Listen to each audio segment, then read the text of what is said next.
नमस्कार दोस्तों, रापड़े डिजिटल पर आपका एक बार फिर से हार्दिक स्वागत है एक बहुत बड़ी अपडेट के साथ। दोस्तों, आपको पता है कि राज्य सरकार के तमाम दावों के बाद भी फैमिली आईडी में गड़बड़ियां कम नहीं हो रही हैं। शिकायतें देने के बाद भी महीनों महीनों तक उसमें सुधार नहीं हो पा रहा है। वहीं दूसरी तरफ से तमाम दावे भी फेल होते नज़र आ रहे हैं। सरकार के द्वारा दावा किया जाता है कि जल्दी आपकी समस्याओं का निपटारा कर दिया जाएगा, क्योंकि अभी भी लोग लंबी लाइनों की कतारों में खड़े होकर अपनी शिकायतें कराने पर मजबूर हैं। सरकार ने दावा किया था कि 31 जनवरी तक सभी समस्याओं का निपटारा कर दिया जाएगा, लेकिन अभी तक भी ऐसी शिकायतें पहुंच रही हैं। आज आपको वीडियो के माध्यम से बताएंगे कि फैमिली आईडी की ग्राउंड रिपोर्ट क्या है, कौन इसके लिए जिम्मेदार है और उन पर क्या कार्रवाई करवाई जा रही है। वीडियो को लास्ट तक ज़रूर देखिएगा। और आप सबसे एक निवेदन, अगर आपने हमारे चैनल को अभी तक लाइक नहीं किया है और सब्सक्राइब नहीं किया है तो ज़रूर कर लीजिएगा। चलिए शुरू करते हैं आज की इस रिपोर्ट को।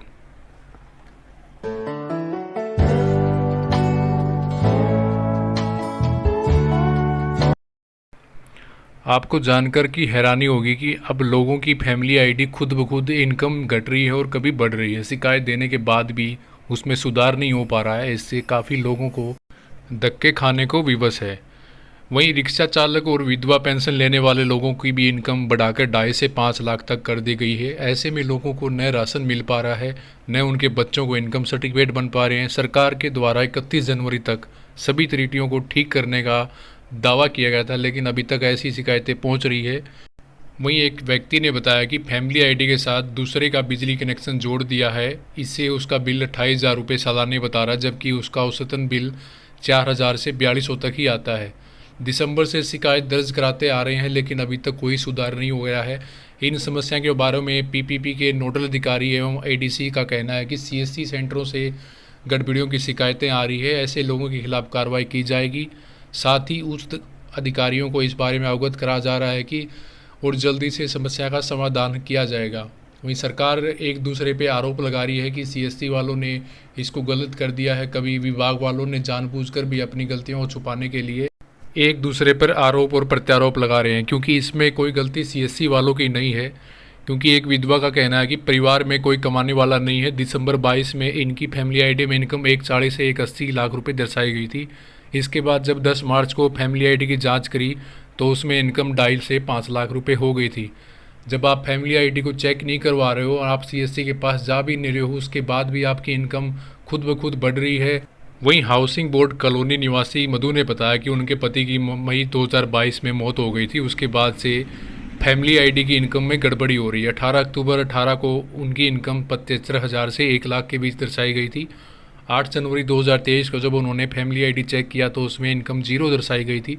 जब उन्होंने 27 जनवरी को इनकम 1,80,000 से लेकर 2.5 लाख रुपए तक कर दी गई थी। ऐसे आपको हज़ारों शिकायतें मिल जाएंगी जिन्होंने अपनी फैमिली आईडी अपडेट भी नहीं करवाई, बावजूद उसके खुद ब खुद उनकी इनकम कभी घट जाती है, कभी बढ़ जाती है।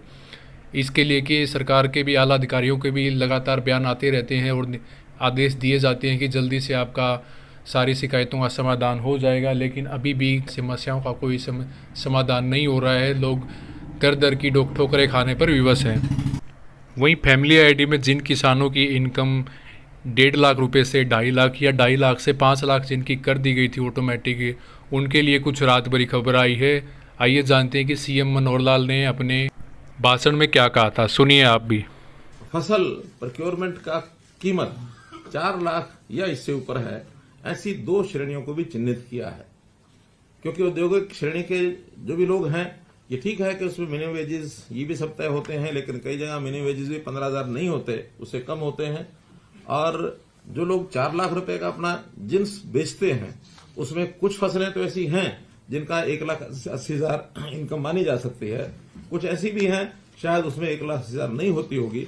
तो ऐसे दोनों लेवल के जो लोग हैं, इनका दोबारा से एक सर्वे कराने की बात हमने कही है। ये दोनों औद्योगिक श्रमिक लगभग 2 लाख हैं, और किसानों की जिनकी आय 4 लाख से ज्यादा आय नहीं है, जिनकी बिक्री 4 लाख से ज्यादा हुई है, ये ज्यादा नहीं है, ये भी 7,000 है। तो ऐसे ये 2,05,000 कुल परिवार ऐसे हैं जिनका दोबारा से सर्वे होकर के और उनकी आय का और एक फिक्स किया जाएगा कितनी उनकी आय है। वहीं परिवार पहचान पत्र में त्रुटियां ठीक कराने का काम युद्ध स्तर पर जारी है। डाटा अपडेशन के लिए विशेष शिविरों की संख्या मनोहर लाल खट्टर के द्वारा बढ़ाने के निर्देश जारी किए गए हैं। गांव-गांव में अलग से कैंप लगाए जाएंगे ताकि जल्दी से जल्दी फैमिली आईडी के रिगार्डिंग समस्याओं का निपटारा हो सके।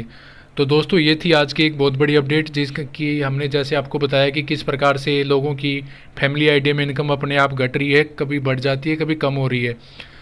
उम्मीद करता हूँ हमारे द्वारा दी गई जानकारी आपको ज़रूर पसंद आई होगी। मिलते हैं एक और बड़ी अपडेट के साथ, तब तक के लिए गुड बाय, जय हिंद।